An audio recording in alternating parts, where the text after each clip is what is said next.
Talk and Rock Radio, where friends meet at the intersection of life, inspiration, and music. Here's your host, Rick Kern.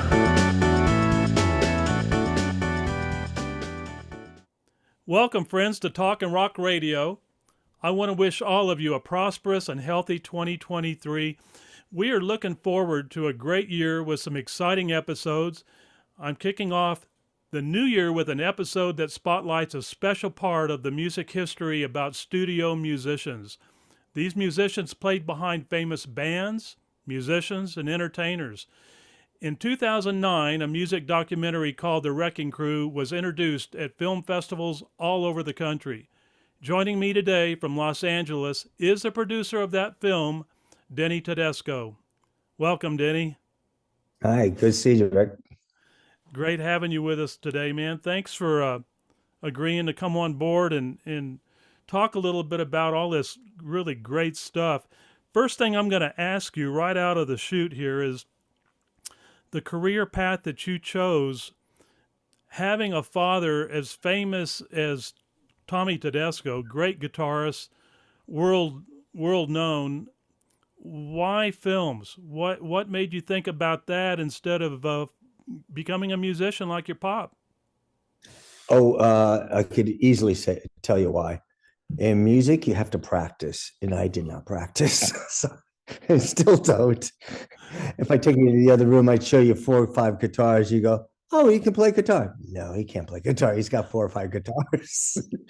No, that's it. It's the truth. There's a show in Anaheim every year. It's called the NAMM show. It's for all the companies, every company in the world comes to it to sell their wares, saxophones, drums. I mean, you name it, they're all there from all over the world in February. And every time I go there, all it is so depressing for me because I see every instrument I ever quit. I quit piano, I quit guitar, I quit sax. I actually even tried to take an accordion lesson, a couple accordion lessons really quickly to surprise my parents one Christmas, and I never even got past the second accordion lesson. So I'm a quitter. So there's your answer. Well, it's an honest answer. I love it. I got to tell you, man, in 1977, when we were out in L.A., actually I left El Paso in 73 to go to L.A., but in 77, we got introduced to Dick Grove's music workshop there in Studio City. Loved it. And all the guys in my band, including myself, attended it and took numerous classes. I got to study with Louis Bellson, Richie Lepore, Paul Humphreys, Ed Shaughnessy. It was just fantastic. And in the other room was this famous guy named Tommy Tedesco, who was teaching the guitar players in my band, and they absolutely loved the experience. They just, I can't say enough about it. That whole experience of working with the greats like your dad and the drummers that came in and taught, and Lee Ritenour and all these great guitar players, and it was just amazing. Talk about your dad a little bit, Denny, what all he did and how he accomplished it and everything. Dad and mom came from Niagara Falls, New York. They were 2 Italian kids in high school, and they had a child very young. My older brother is 1950, 51. And, Niagara Falls is just it's not a hotbed of music, as you can imagine. People don't even know there's a town called Niagara Falls. But in 53, my mom and dad had like a little trio, whatever. He was playing around, just casuals and stuff.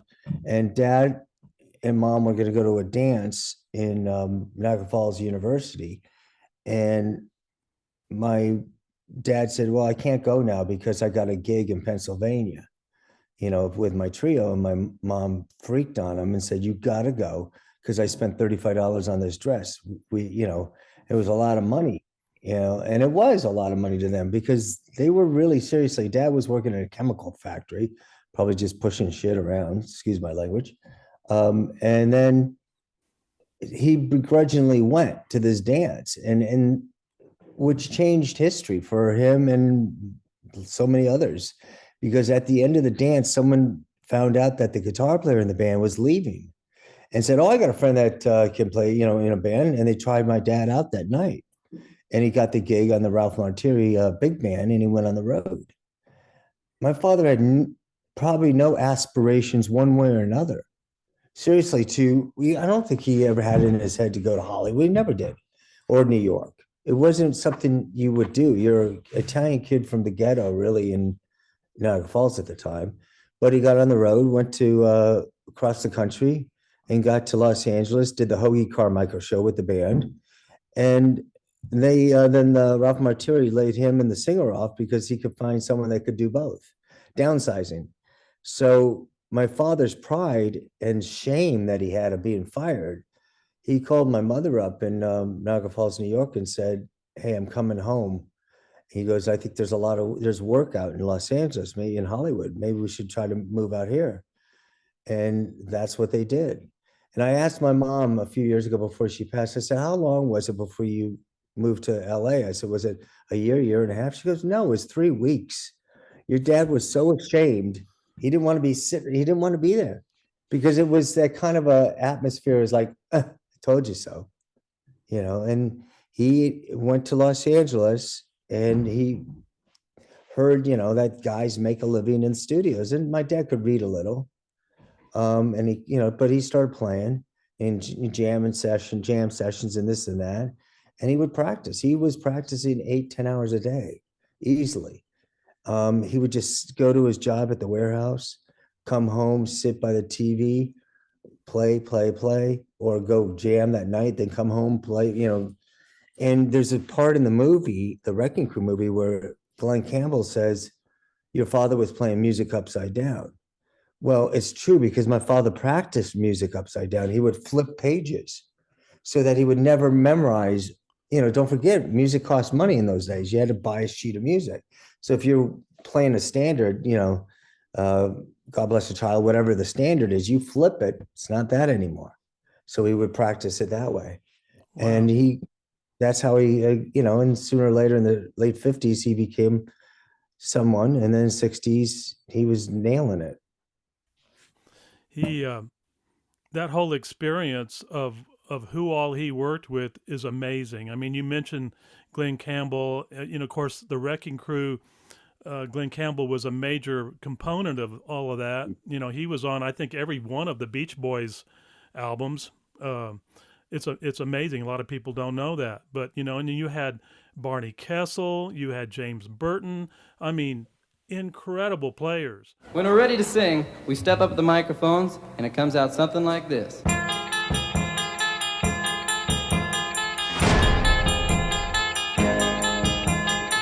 We came in the studios with Levi's and T-shirts, smoking cigarettes. The older guys were saying they're going to wreck the music business.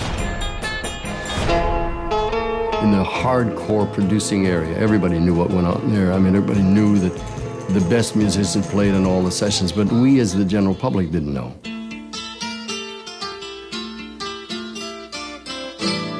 They played so well, and they played so well together.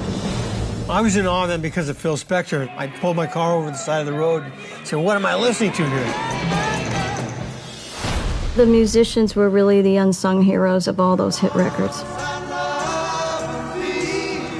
When I listen to the record, it is so apparent that these guys were just really so good. And you can see why everybody used them.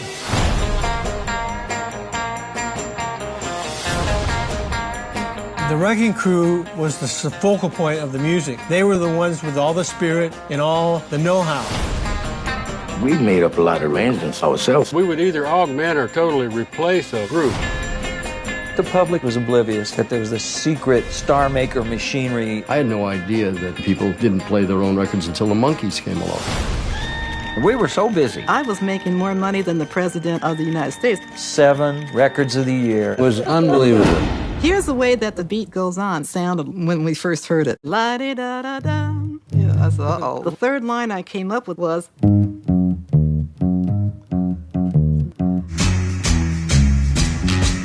The beat goes on.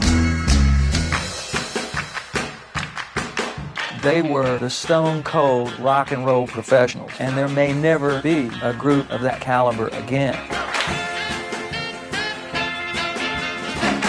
But just for your dad to be in the tall cotton that he was in, and one of those guys, that's just amazing. Tell me a little bit about how that worked for you. Did you go to the studio a lot when he was doing the sessions? Is that how you got? No? Not at all. I'm born in 61. I like to remind my siblings that that's when Dad really had his heyday. That's what I like to tell my siblings. When I came around, life changed. But it was 61, 62. That's when he's really kicking it in the pop sessions. He's at this point, he's already developed himself as a reader in the studios. He's a jazz player, but he's willing to do other things. And that's something that in the early days, the rock and roll stuff, he had to do. He had to, you don't turn anything down.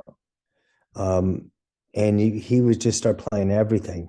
But Dad went to the studio, and that was work. And everybody assumes, we went to I asked my mom, I said, Mom, did you ever go to that Peggy Lee sessions or anything like that? She goes, no, Dad always said a plumber doesn't take his wife to work.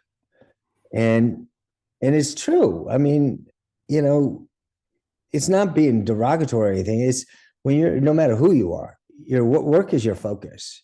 And so that's what he did. He went to work. He had 3 hours, whatever it was, 3-hour session, 9 to 12, 1 to 4, whatever the sessions were, he would go. And even if it was a club date, you go do the club date, but your focus is, don't forget, it's a term we have in Hollywood. Meaning I grew up with other friends of ours. You got this job, now we got to get the next one, and part of that, it's a psychology involved. You're freelancers, you're always working. Even when you're not playing, you're not even, you socializing, you're hanging. The hanging is probably as important to a musician as the playing sometimes. The networking, And it's the same thing for all businesses. That's why you have golf courses. That's why you guys have, those retreats. And this is what, that's why it happens. Hang is very important. It's interesting what you were saying about your dad telling your mom, 3 weeks, we're going to be out of here. Only in my case, when my wife and I got married, she said, I'll marry you when you finish college. So 72, I finished college, we got married, and then we put everything we owned into storage because we were going to take our band out to L.A. and hit the big time. Well, anyway, she tells people, I thought we were going to be gone only about 3 months. Well, we left in 73 and we got back in 78. So, so much for the 3 months. So, that's very similar to your mom and dad's story there. I got to tell you, Denny, that I reached out to my bass player yesterday or day before, getting close to doing this episode, and I asked Jerry. He lives over in Prescott, Arizona. I said, Jerry, when we were playing in Ventura, we were at a. I know where you were. We went to Charlie's. Yeah, exactly. We went to Charlie's. We were playing next door, right there on the beach, and on our break, the guys had heard that Tommy was going to be playing at Charlie's, so we went next door and on the break, and we met him. And we talked for a little bit. We got to hear just a little bit of him because we had to zip back over to ours. We only had like 15 minutes, I think. You guys were playing at the hotel then? Yes, we were. At the Inn or whatever it was at the time. Yeah. And so this is what's kind of interesting that Jerry shared with me yesterday about your dad. And I'm gonna quote what he said here. He said, Tommy Tedesco was a polished performer. And then he said when he did his seminar teachings, he would reminisce with stories and experiences that he had in the past. But I thought an interesting little tidbit was when they wanted him to play like a lute or a balalaika, instead of playing the lute and balalaika, he would just play it on the same guitar and make it sound like it. which I thought that was amazing. Well, he was, so here's this deal for the guitar players that understand the guitar. Again, I just own guitars. I don't understand them though. This is hearsay from Denny's point. So what dad would do is all those guitars, the union book had basically, you go through the union book and they have guitar, banjo, mandolin, balalaika, lute, all these listings, and you would have a bunch of names on there. Anybody that was in the union at the time. This is like in the 70s, 60s, 70s, whenever it continued. And dad would play any instrument if it had a string on it, or at least he would try. But he didn't, what he would do is not take the guitar tuning. He would do it all guitar tuning. He wouldn't do mandolin tuning or lute tuning. He would just say, this is where it's at. This is the instrument. And he would, don't forget, he doesn't have to be an expert bouzouki player or an expert lute player. So he would just have to come close to it because he's in movies or he's got a feel for it. He's an artist taking this instrument and making art out of it. But he's not a traditionalist. If you want the traditional, at the time, if you want a traditional bouzouki player or oud player or lute player, you would call John Belzikian, the Armenian. He was a killer player. But John couldn't really read as much and couldn't go from that to, let's say, a rock guitar. Or you know what I mean? So that's why you have guys like my dad. So in terms of the lute, say he hated the lute. When I'm not saying he hated the sound of the lute, he just, he can't master it. That takes, 50, 60 years for those lute players.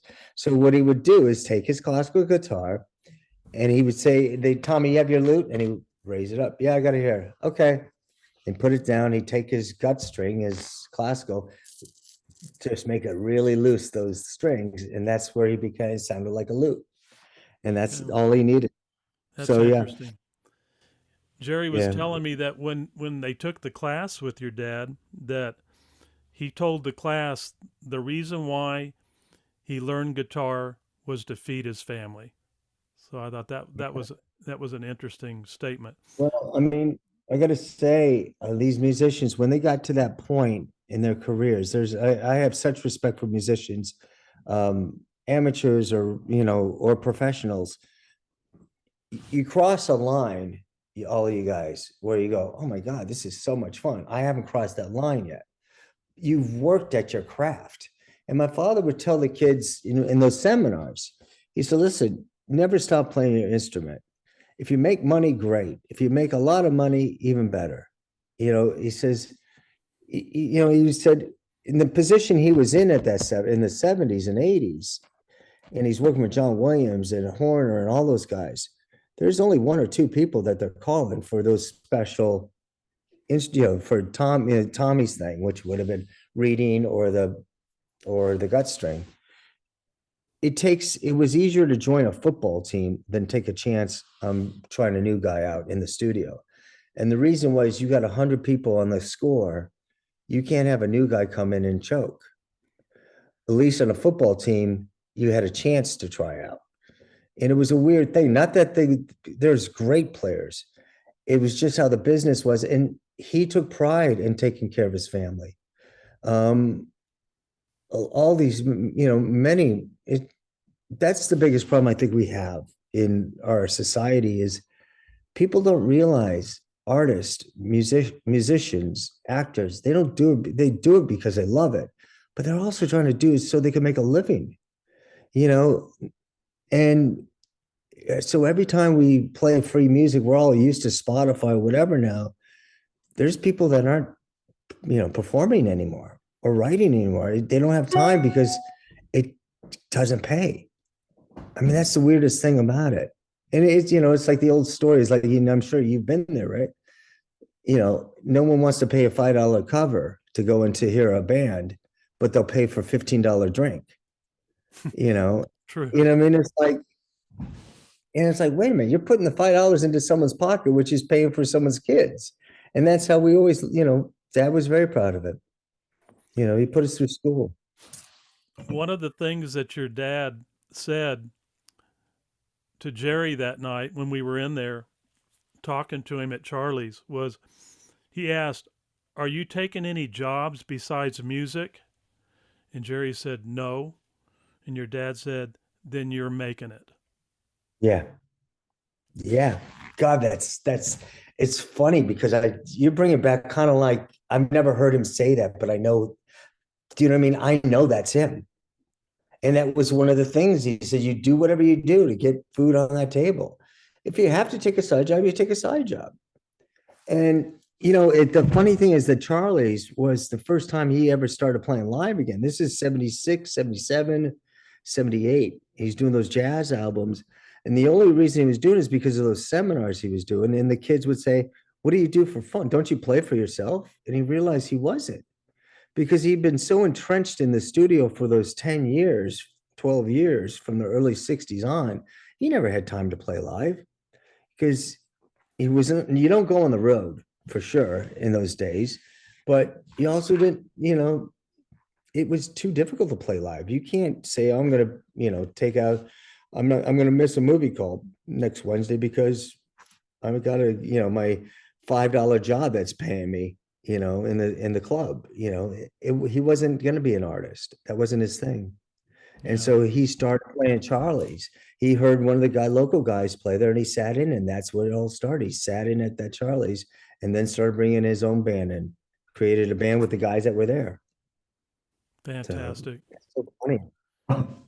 Denny, what was your inspiration to start the Wrecking Crew project? How did you get involved in it? Well, I was, people assumed that was just Tommy's son, but I worked in film. I worked in the documentaries or IMAX film. I wasn't a director. But Dad was passing away in 96. He had diagnosed with terminal cancer. And I quickly thought, I got to jump on this, because if I don't tell that story I always wanted to tell, it'll be, I should have. And and I don't want that on my, I should have done this. I should have done that. And I quickly said, Dad, can we do this? He said, sure. He says, what do you want? And I said, I'll book you a studio. I just want to bring the guy, you, Hal Blaine. And he told me, get Plaz Johnson, Carole King, and we'll sit around the table and we'll just talk. Or that's what I wanted them to do. And that's what happened. That was the start of it. And that was in 96, 97, Dad passed away. So that was my inspiration. I mean, it was basically, running out of time. And I wanted to tell, or at least get his story down.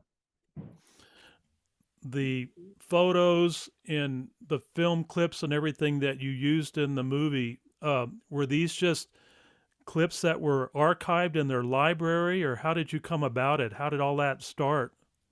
Well, it's funny because it's every job, like every documentary or every project I'm working with, you start hoping. In those days, there wasn't much hope for stills, because if it wasn't for Hal Blaine, the great drummer who loved his camera, Hal was constantly taking photos. He had a photo bug, thing. Oh, and right. He was constantly, so he had a lot of shots. And because in those days, why would you take photos of these guys on a Beach Boys session? It's not supposed to be the Beach Boys playing, or, their association or whatever group they're taking the instruments from. They don't want to publicize that a studio musician band actually did it. And no one ever thought of it as a product. They always thought of it as a product, not so much. I don't want to say, it sounds wrong. The business was different.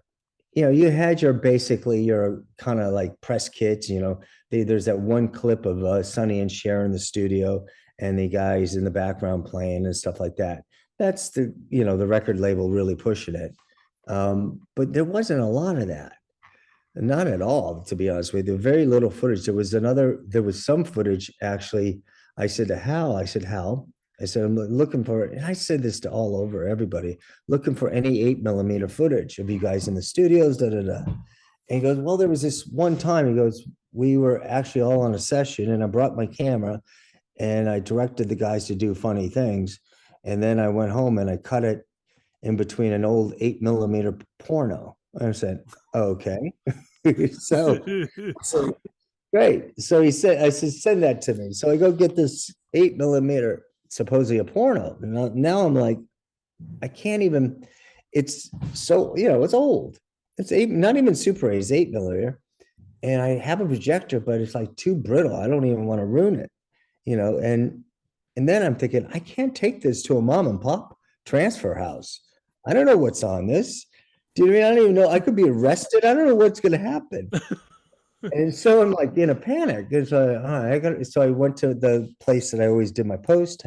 And I said, listen, here's the situation. I don't know what's on it. He said, well, we'll do it late at night. We'll do it like a midnight run when no one's around. I said, fine. And sure enough, it's in between the guys walking in the studios, making some kind of stupid gesture, smiling, laughing. It cuts to a horrible porno, like from the 50s. I mean, black and white. It wasn't even a good porno, right? No. I mean, sex then was the same, I guess, as now, but it wasn't as lit well. Let's just say that. It was like, so my poor editor, she had to basically get rid of the porn bits, and we had enough footage to make, hey, we got my dad and Glenn Campbell coming into the studio, having fun. Little does anybody know what the other side of that clip was. Originally, the film was cut in a different way. Can you explain that? Well, what happened was 96, and Dad dies in 97. 98, we start. I have 14 minutes of glorious footage, and no one will help me.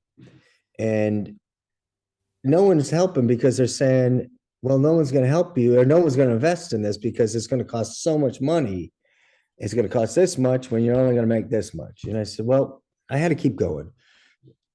You go through years and years and years, and finally, all of a sudden, 10 years rolls by. 2006, my wife said, we just made the most expensive home movie ever. All I had was footage. I didn't even have anything cut. In those days, we, edit systems, you didn't have it, unless you were in your offices. And it was just hard to come by. And so finally, I borrowed more money, kept borrowing, and we cut a piece.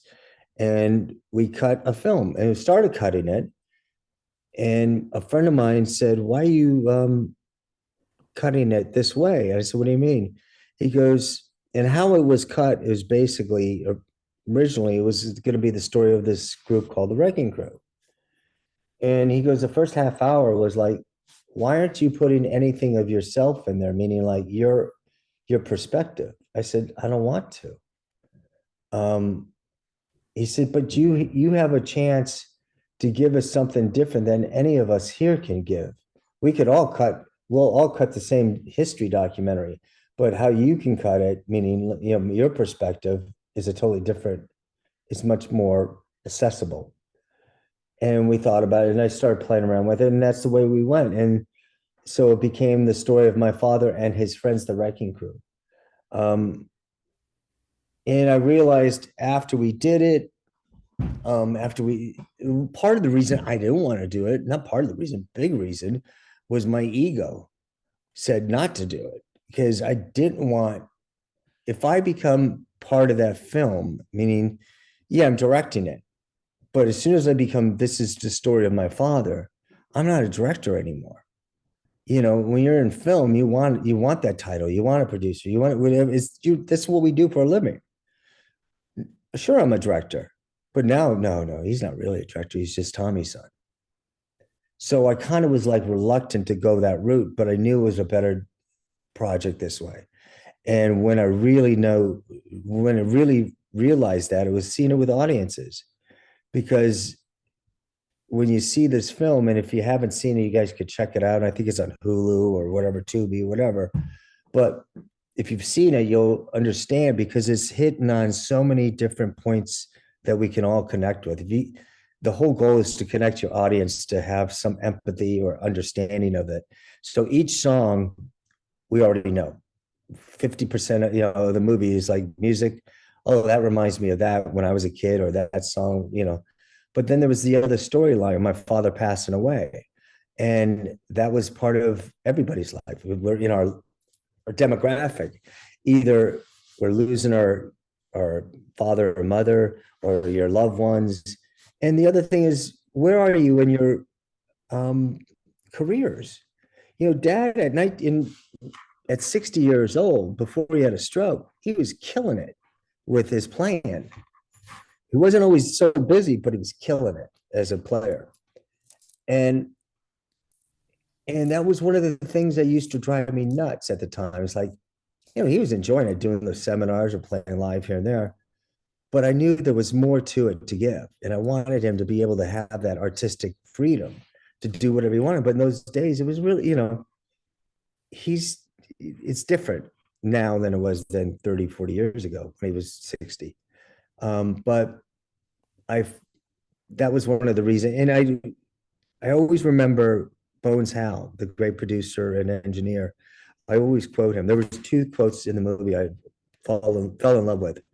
Bones, I said, what was it like when you guys are you are the A team, you're at the top of the world. I mean, they're coming from, Petula Clark and all these other artists are coming out of London or wherever they're coming from all over the world, coming to be with you guys.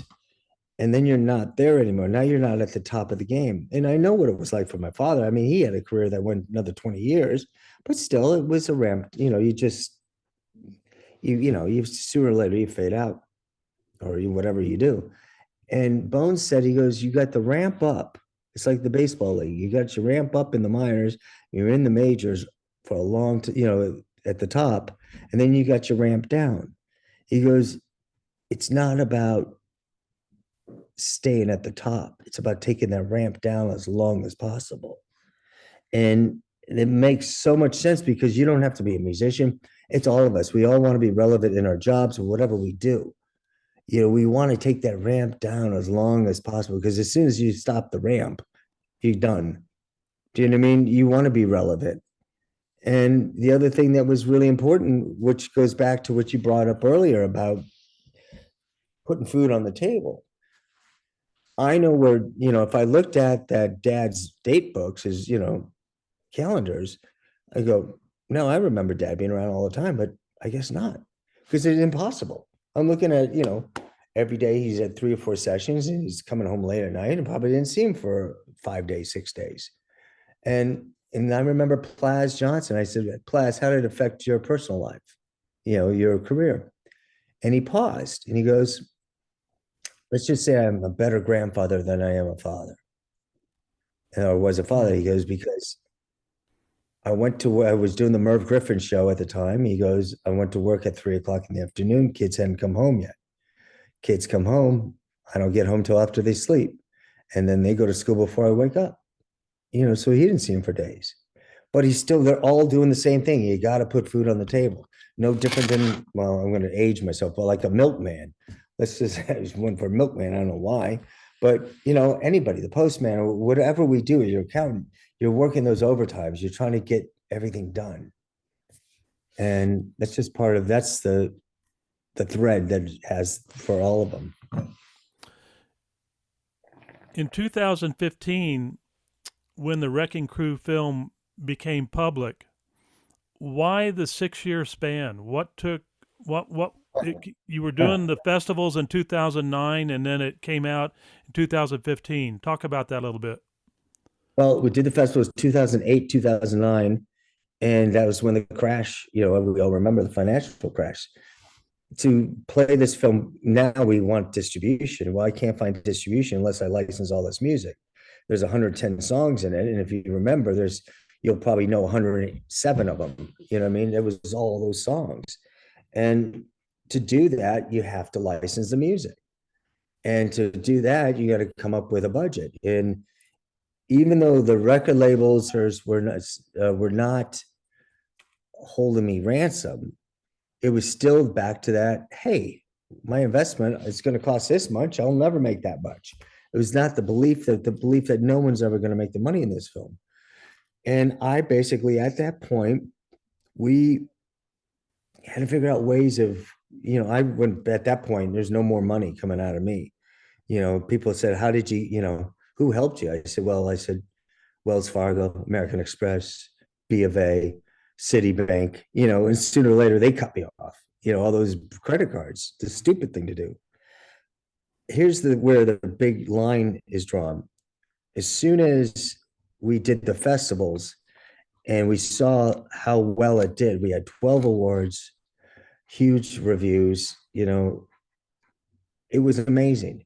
Well, it doesn't mean much to have an award up on your counter. If I'm $100,000, $200,000 in debt, I got to figure something out. And I basically started figuring out, I wanted Fender and these companies to help. They didn't help, you would think, or what do you call it? Music companies where these guys made their livings using their instruments. They just don't do that. They don't put money in. But one guy said, why don't you do a dedication chapter? I said, what do you mean? He says, I'm in radio. He says, I was a kid listening to Up and Away when I was a kid, and I had it on 2 different stations. And I kept hearing the technology, whatever. He goes, I'll give you $1,000 for a dedication. I said, what? He goes, yeah, just like a brick in the wall at a hospital. I dedicate Up and Away. And I went, okay. And that's where it started. It's like, let's start figuring out ways of doing it. And I went to everywhere around the country. Anybody want to throw a screening? I'll do it. I'll raise money. If it wasn't for sponsorships, I would, hey, dog groomer, local dog groomer, you give me $250. I'll put your logo up on the screen before the film plays, and I'll give you 10 tickets. All I needed was to keep adding up to it. And as I did this, the money kept coming in. Over the 5 years, I raised another $500,000. I mean, it was from $2 to $50,000. It was all over the place, but I never gave up. My proudest moment in marketing was we have Everybody Loves a Clown, the Gary Lewis and the Playboy song. I thought, all right, well, Be My Baby's gone, and all those other beautiful songs are gone. Well, no one's going to take Everybody Loves a Clown. So I said, I'm going to get a sponsor. And I called a clown school in L.A. I said, here's my pitch. And the guy goes, I'm in. And he gave me $1,000. Wow. And it's the funniest thing. So at the end of the credits, you'll see L.A., I think it's L.A. Clown School dedicated by, or whatever, dedicated by L.A. And that was, it became as famous of the doc became famous for people getting behind it and really trying. I mean, we did temples, we did churches, we did schools, we did outdoor, it didn't matter, stores, restaurants. I did all kinds of screenings just to build that publicity and pay it off. And we did. We finally paid off all the licensing. Fantastic. Denny, what's the biggest surprise that came out of the Wrecking Crew? The legs, the longevity that the film actually had. I don't think I realized how important those musicians and the music was to folks and the story. When you see the film, there was this weird thing, as I said this recently. Film comes out in 2008 in festivals, 2009, doing really well. And now I have another, 6 years of film showing this film. I have no problem with the film in a weird way. I know it's okay. It's doing well. We come out in 2015. There was somewhat of a psychological letdown because it wasn't like I had a premiere.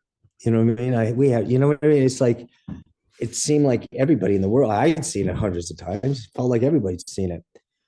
But where it blows my mind is like, now people will find out it's my film and they go, oh my God, it's one of my favorite dogs, or they go, oh my God, and they'll quote me from the film, or quote, and it just blows my mind. It's like, I'm just very lucky.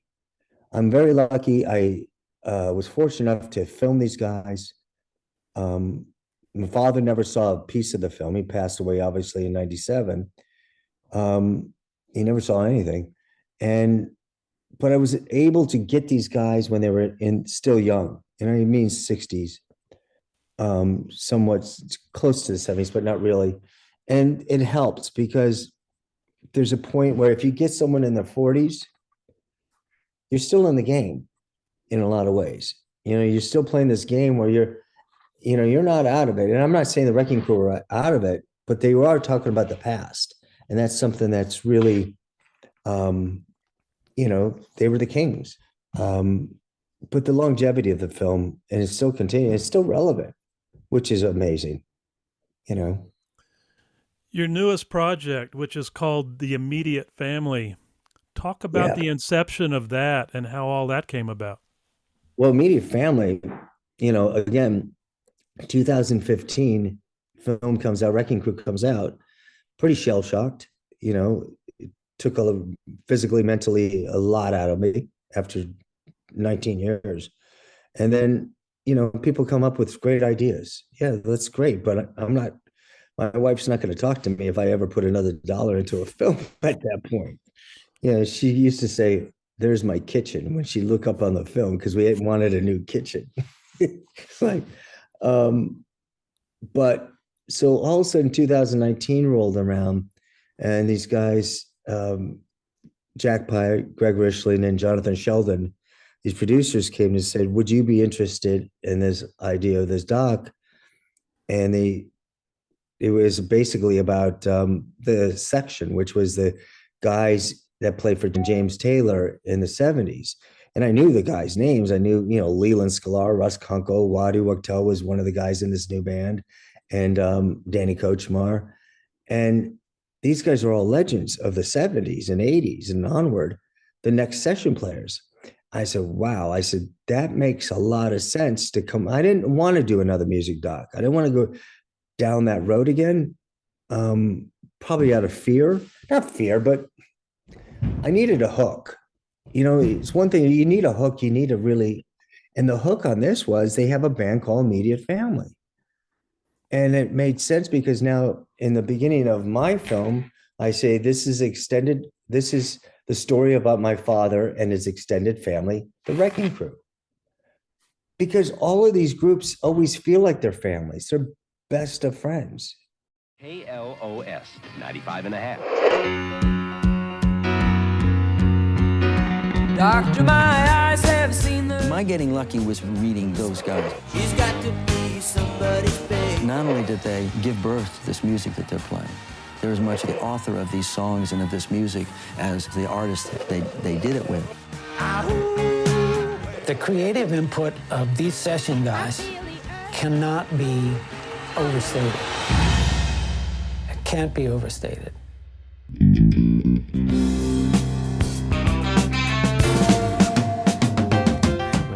These guys were Carole's band and James's band. We would do a whole project with someone, and then you'd go out on the road and perform it with them.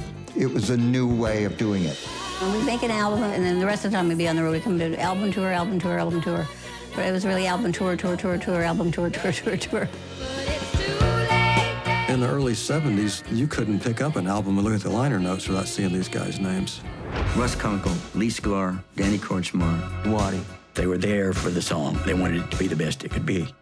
They weren't session musicians. I mean, they were just musicians. And they gradually became legendary session musicians. We lived in the moment. That song was great, and that record did great. Next, what's next? I'd like to raise my hand and say, I never thought we'd be this old. I think what keeps us together is because we can. It really genuinely is fun to play this music. All I can express is admiration for these guys. You do feel like a unit, like a family. These are the people that play it best, and these are my best friends. And so I don't need anybody else.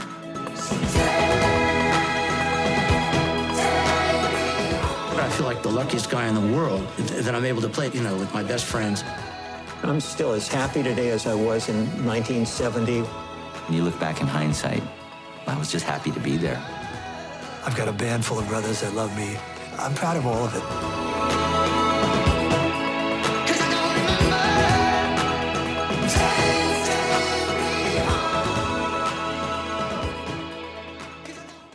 Even later, when they don't talk to each other, they still remember it as a family.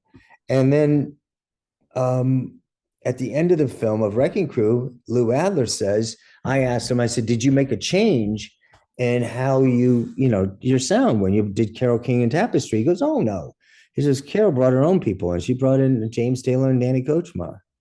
So it was like, wow, all right, there's my stepping off point. And that's where it went. And it was like, I pitched the guys, I went in, gave them my spiel, the band, about what I thought would, how I would do it. They said, great. And then within 3 weeks, they booked me Carole King. And I'm like, oh my God, I'm not ready for this, because it was like, this is real now. You know what I mean? It's like, and I'm not paying for it, which is good. So I had, within 2 months, I think we had Carole King, Jackson Browne, James Taylor, Linda Ronstadt, Lou Adler, Phil Collins, David Crosby. David Crosby. I mean, we had all of these people in the can so quickly, and it was wild. And then COVID hit. So that changed direction of the film a little. Not so much. It did a little, because there were interviews I wanted to do that I never got to because it was not safe. So, but we got Keith Richards in it now. We have Stevie Nicks. I mean, just leaving people out. So we did that. We got the guys on, and we cut. And then Woodstock, we hit Woodstock in last October, our first film festival. And we got audience award. And then the next day I went to Tallgrass in Wichita. We got an audience award. So the films had 3 audience awards and 7 festivals. So I'm pretty happy where it's going, and we're still making changes. But the difference between these guys, the immediate family, and my dad and his group, all of them amazing musicians. The talent has nothing to do with it. The difference is the business. When my father was entrenched in the studios in the 60s, there was one rule. If you're entrenched, like your guitar player friend said, are you, doing anything? Are you making a living just doing music? He goes, yeah. In L.A., if you were in the studios and you were making a living at it, you didn't leave town. Meaning like you don't go on the road to do a road gig unless you really needed to. It's not going to pay as much. It's not going to pay that much. And the road gigs were a drag. And if you were one of those 8 guitar players and you're stepping out, someone's filling that slot. And you just cost yourself thousands of dollars, maybe hundreds of thousands of dollars over the years. So that was never part of what they did. Now, the immediate family, Leland, and our first album is James Taylor's Sweet Baby James. And Danny, Leland, and Russ, they go on the road with Carole King. And they support the album. And that's the difference. When they record the album, they go out and support the album. My father never did that. My father had 3-hour sessions. You do a 3-hour session, 3-hour session, 3-hour session. You could maybe do an album in a day, maybe 2 days or whatever it was. They didn't take that much time in the 60s because it was quick. It was a fast business. Labels didn't trust the bands. That's why these musicians, the Wrecking Crew, were involved in those recordings, because they could get in and get out, get in and get out. The road bands for the singers were not that good. Where now you come to Danny and these guys, they just recorded the album. They're going on the road. They're doing it, and they're killing it. Doesn't get any better than that. And then Jackson's using them. And then, and first 3 albums of Russ Kunkel's, not first 3 albums, but pretty close within a year, is Sweet Baby James, James Taylor. He's got Tapestry, Carole King, and Joni Mitchell's Blue. I mean, you could have stopped there and just walked away, with a hell of a career. But these guys, and I remember Peter Asher said to me in one of the interviews, I said, a light bulb went off one day.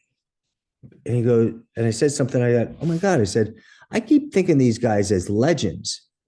I keep thinking of Lee, and they are legends now. They're not legends in 1971, 72. They're just their friends. They're just starting out. And that's a huge difference. They could take those road gigs, and then that became a business. Being on the road was profitable for the labels, profitable for the musicians, and profitable for the artists, because now we're stadiums and things are changing. There's monitors that you could hear your music, as you know. And, and that was a big change in their business. So guys would go on the road. And they spent more time on their albums in the 70s. FM comes in. FM radio takes over. And now you're going to listen to albums, LP credits. Oh my God, you got Leland Sklar on this and this and this and this and this, or Russ and Kunkel. Well, my father and those guys never got album credits in the 60s. They were kind of hidden, and that was just the way it was, it didn't until the 70s came around. The guys are so incredible. I've already talked to Leland probably 3 times, and such a nice guy. And I've talked to Steve Postell as well. And, it's like you said, these guys not only are performing as the immediate family, and they are a family. They love each other so much. They've been playing together for so long. Their chemistry couldn't be better. And it's interesting to see that here's Lyle Lovett, who Leland's playing with, on some gigs coming up. And then here's David Crosby, who's just gotten Steve Postell to be his guitar player for them. That's finally been announced a week or 2 ago. Steve finally told me that he could announce it now. But it's so exciting and great for these guys to be playing with the greats that they're playing with, but they gravitate back to each other, which I think is what's so great about immediate family, is these guys, they are so good together, and he's my dog. The show's going to the dogs. I knew it was going to happen. It goes back to the same reason why all musicians do it. They do it for fun first. They're not going to have fun. They're going to do it for money. My dad used to say, you only take a job for 4 things. It was either for fun, for money, for connections, or you learn something. If it didn't have any of those 4, forget it. Well, obviously, immediate family, first thing these guys wanted to do is they're playing with each other. They're let's do it for ourselves. So they're having fun. Do you know what I mean? And I think it's funny because I think Waddy says that, he goes, I never thought I'd be playing guitar at 73. No concept of that. It's like, and that was one of the things why it used to drive me crazy when ageism, really quickly with musicians. Hey, my father was killing it at 60.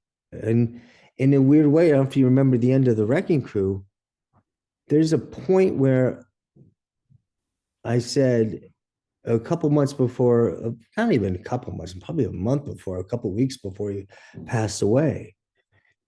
And he said, no, here's the thing. He had a stroke at 62 and then cancer at 66. He died at 67.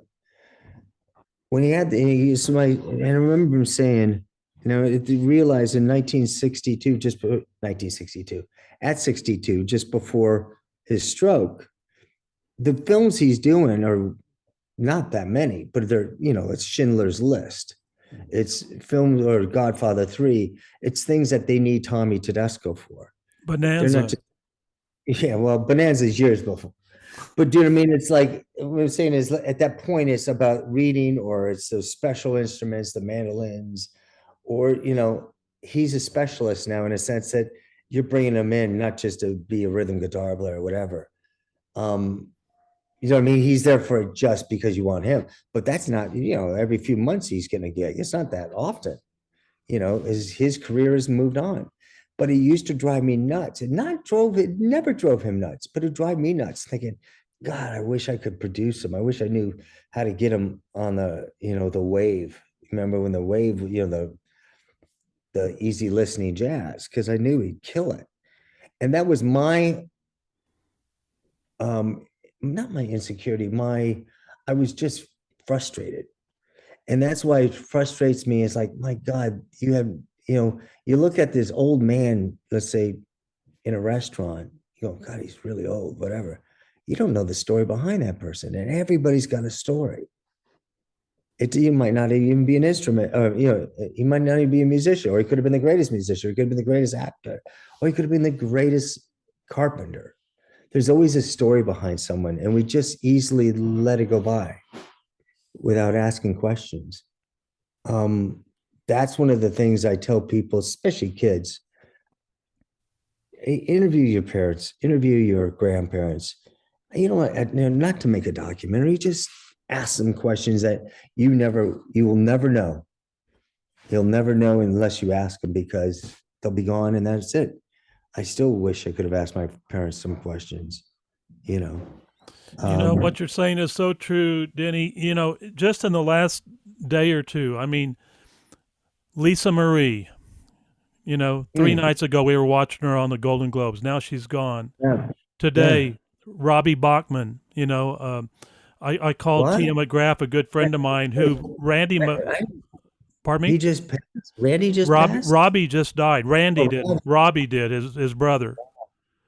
Robbie, and I called Tia McGrath, a good friend of mine, a performer. She and Randy have written songs together, and I said, did you know, I'm so sorry about Robbie. And she said, I hadn't heard about it yet. So, I was the one to tell her about it. And then yesterday with Jeff Beck, I'm going, oh my gosh, it just. Well, one of the guys from the Wrecking Crew, Dennis Butterman, just died yesterday, same day as Jeff Beck. And he was one of the guitar players.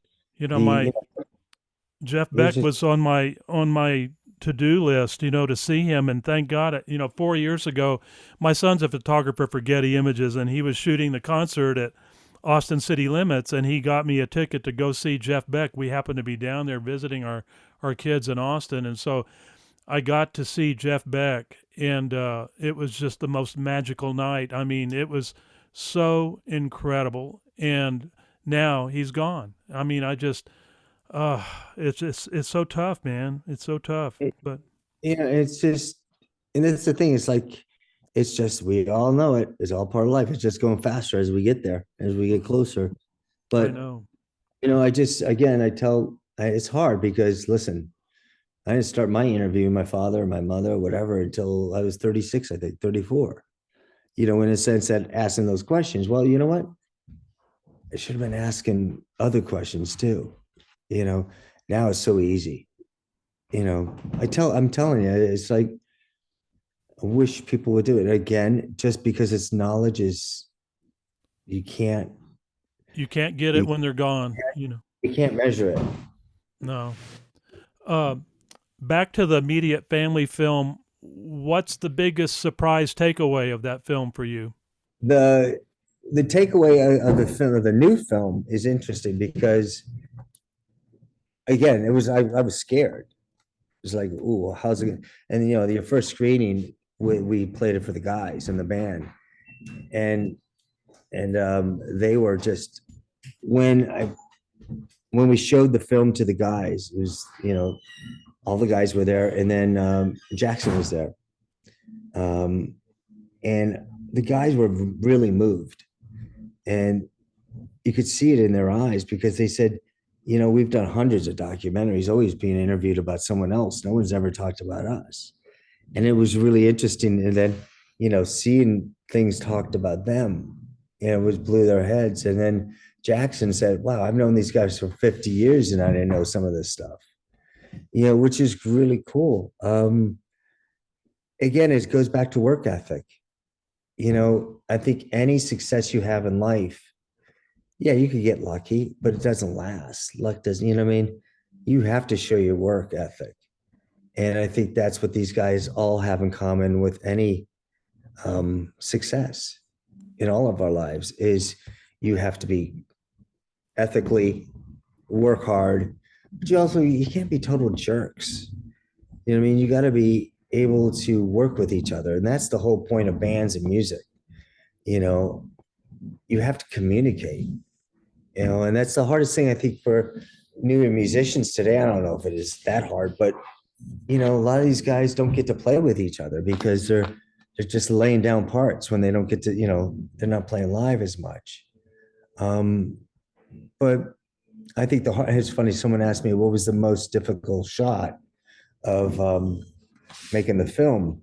I said, well, or not the most difficult, but what was the most difficult part? I said, well, let's just say there was a part where we talk about the pot smoking and all this other stuff. I said, and they joke about it. And I said, so I went and got, in California, you could buy pot. So you remember in the old days, in the 70s, the pot, I'm not that old, but in the 70s, you used to clean the pot with your zigzags and the seeds would fall down on the double album. You would just slowly come down. So I had this shot, set it up. It was great because I set it up with the Linda Ronstadt album. I can't remember the name of it. It's the one where they're at the like a hamburger stand and Waddy's there and Russ is in there. And I'm doing this thing, but there's no seeds in the pot these days. So I had to go to the hardware store and or the flower store and get some flower seeds so I could make it look real. So kids these days, they could go buy pot in a store, but they don't have to deal with cleaning seeds. They don't know what it was like. They don't even have seeds in watermelon anymore. That's true. No, very true. But now we're just film's not out yet.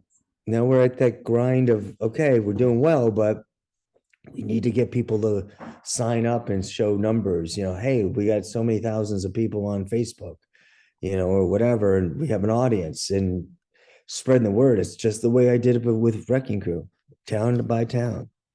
I know you've been touring a lot with this. You've already done the Woodstock. You've done Nashville. You're all over the place with it.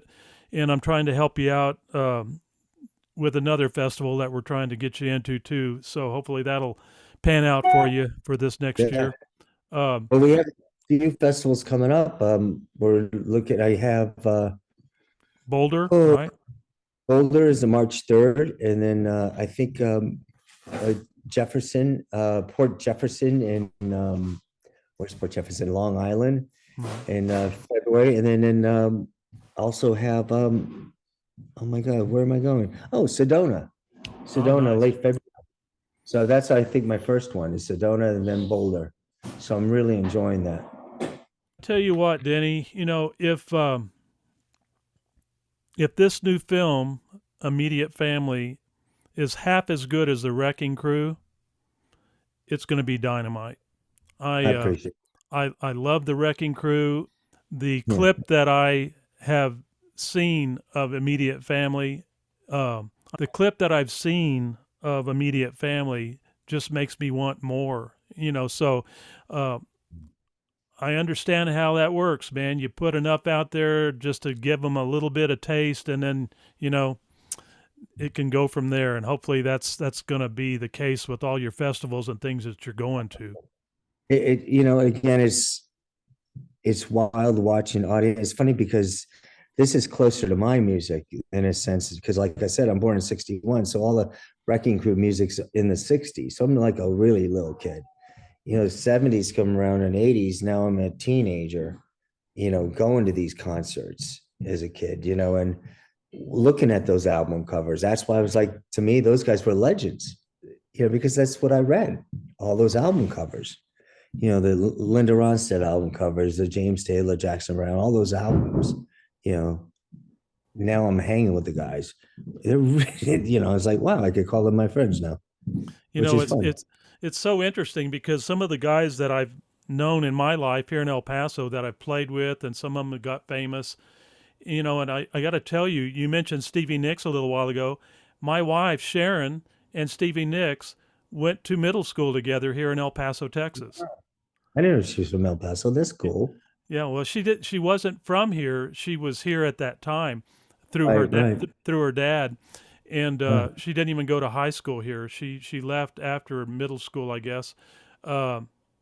I've heard conflicting stories on that, but I do know that she went to Bassett Middle School, where my wife went. In fact, my wife was in the A choir, and Stevie, she was called Stephanie those days, was in the B choir. And so we always thought, well, that's interesting. Here's my wife, and here's Stevie. Now, Sharon's in the A choir. Does that mean she's got the better voice than over Stevie? No, it was because she was an 8th grader and Stevie was a 7th grader. That's so funny. You just brought up a bad memory for me because I didn't make choir either. Thanks a lot. Uh-oh. You're not even in the church choir. They wouldn't even let me in that. Oh, man. Oh, man. At least give the kid a break. Well, you're just going to have to do it with your filmmaking, man. You're just going to have to do it with your film. There you go. I really want to congratulate you on your success. Everything that you've been doing, man. It's just working with all these great musicians. And I think the most exciting part about all of this that you're doing is that you're keeping the memories alive. You're keeping the stories out there for us all to enjoy and to learn from. You know, you've talked a lot about asking the questions and learning. And I think hearing you talk about this great history with Wrecking Crew and all these wonderful musicians, and I'm just proud that I've been able to, I can say that I've met your dad, and he meant a lot to many of us. He made his way, he made his mark. He carried the ultimate trophy, man, you know, and he'll never be forgotten. No, thank you so much. You're very welcome. I look forward to seeing the film, you know, the immediate family, and let's stay in contact. I appreciate you a lot, Denny, and you rock, man. Thank you. I appreciate it, man. I'll see you soon. Okay, buddy. You take care, man.